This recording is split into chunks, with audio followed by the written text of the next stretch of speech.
Hello everyone. It's getting pretty cold here in South Dakota. It's only October and this week we're supposed to hit negatives. So I'm going to be putting some heated seats into my 99 Mercury Mountaineer. Usually my wife's Explorer is in here along with the Mustang. So this one sits outside when I have to take it to work. It's cold outside. I like heated seats. So I'm going to show you how to add them into any old vehicle or a vehicle that doesn't have any in the cheapest way possible.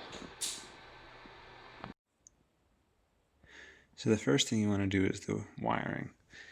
This is one way of doing it with a fuse tap, and I'll show you in a second how you can do it on the battery. So you use one of these, and it lets you add another circuit onto a fuse. And this one right here is number 16. Under here is the wipers, and this only has power when the key is turned. So this is helpful if you forget to turn off the heated seat. It won't drain your battery.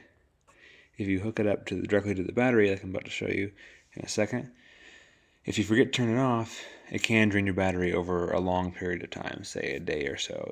It can make it so that you won't start again. So this is just a safer way of doing it for your car dying, just in case.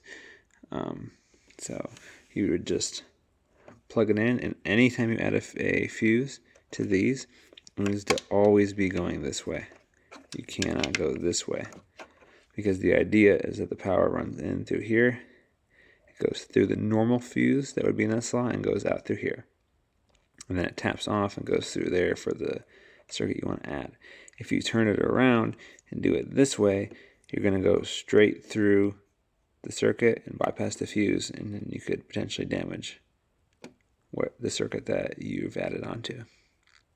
So I know this one right here is one of the few ones on this car that has power only when the ignition is turned. The one directly above it is also one that just uses a smaller fuse. So I just had to pick this one for the circuit that I added.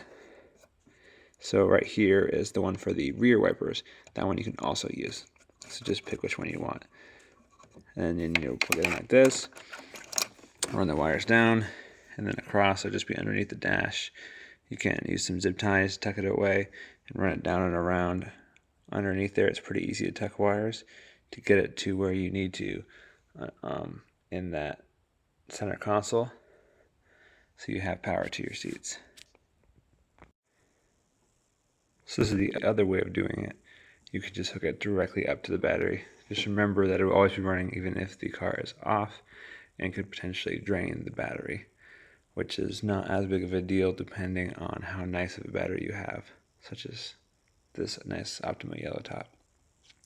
So if you don't want to mess with the fuse panel, you're worried about maybe damaging the circuit that it's on just because you're not comfortable with electrical work, you can hook it directly up to this and just have power running through the firewall. As you can see, I have a lot of stuff added onto this vehicle with the electric fan swap, with my light bar, the heated seats. There's quite a lot, so this is why I have a Optima yellow top battery to handle all that extra stuff that I throw on it. Most of the stuff will probably work with a regular battery, but I just like to be extra safe. So the relay that I have linked in the description, along with all the other parts for this project, will hook up right here. You just put it on your positive. You run the wire down through your firewall, right through there, and that'll come in underneath your dash. I tucked it under the center console, around, and it goes to here. That's the end of your relay. And then your ground, you can hook up to one of the several bolts that are down there. Just loosen one of the bolts that are attached to the metal frame, put your ground on there, tighten it down, you're good to go. So this is where the wiring comes out. Now the heated seats that I bought have a cigarette lighter or power plug connection. This is pretty common on ones you add on, but you don't have an unlimited amount of those in your car. So if you want to do both the driver's seat and the passenger seat, you can buy one of these. they're pretty handy. They also have plugs for charging your phone. If this is something that where you just have a lot of stuff that you want to plug in to your cigarette lighter, you get one of these. It works really well. Most of the stuff that I get for wiring a car is Bestech brand. So this particular one I will use just for the heated seats. So I just got this little box temporarily, threw my wires in this into there so I can easily plug this in. The other thing that you'll want is an inline fuse. So this box is just a place to house the cigarette lighter that I got that wires in. This is just from AutoZone. This directly hooks up to the power from your relay, and then this splits it off into two so you can have both heated seats. So you can be creative and do whatever you want to house this wiring. As far as attaching the two, this just has some spade connectors. There are better ways of doing this that require just a different type of connection, different type of plug. Again, you can be creative and find whatever plug is easiest to take this out, because you don't want all this in the summertime. So it's nice to be able to unplug and replug this. Right now I just have spade connectors, so I just have this plugged into my relay wiring, and then put this in the center console, close that up, and the two heated seats will plug into that, and the wires will just run down through there. So these heated pads have elastic on the back. It works very well for the Mountaineer seats where it doesn't have a headrest, it's all one piece. Either way it'll work well. You just slide the elastic over it, pull it down,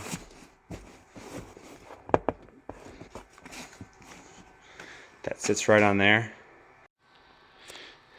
and then this will heat up both the back and the seat. And then in line of these particular ones have a switch for high and low, so each person can control their seat, whether it be the passenger or the driver. Keep that handy. And this is a long plug that you'll then just wire in the back where you can't see it out of the way to go into that center console. That's where I keep my stuff, since it has a pretty decent size center console. You could also try to tuck it in the back under a seat or something like that. These also have these little elastic pieces. So to keep this from sliding around too much, you'll just run this down and loop it over something. There's a lot of stuff under here on the frame. So some places you can just loop it under, attach. Other places I got little clips where it'll, little S clips to clip on stuff. In general though, we're gonna be putting a seat cover on it, so it won't move around that much. But those little elastic pieces, they have them down in the corners, will help hold that in place. So without a seat cover, these are a little annoying. They do tend to slide a little bit on the leather, if you have leather seats getting in and out, and they just don't look that great.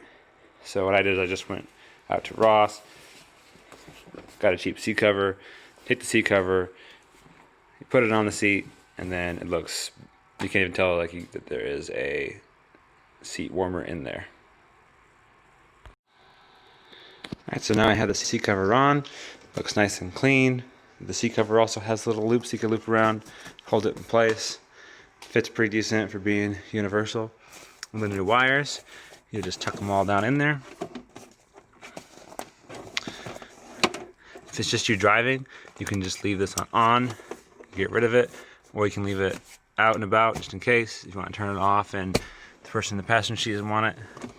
Here's this right here plugged in as a light to make sure you know that it's turned on. So you'll just tuck all those wires in, pull these over to the side. Plenty of room in there. That closes. And then this relay that I have in the description has a button that looks like this. And you'll just turn this off and on when you want your seat warmers. So this has some 3M on the back.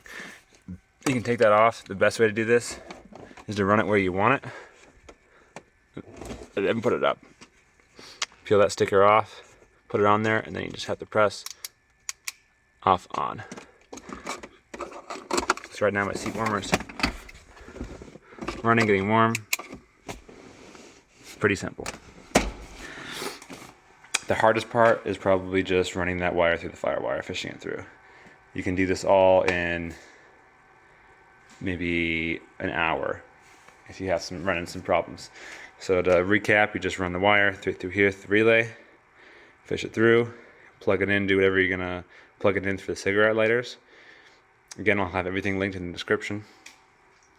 Get this plugged into your seat warmer. Seat warmer is underneath the covers, and then your other part of the relay will come out where you want it. You just tape it on to anywhere in the dash. That's convenient. Press, turn off and on. And you can also have a plug on that relay to take all this out in the summer, just like I do. And there you have it.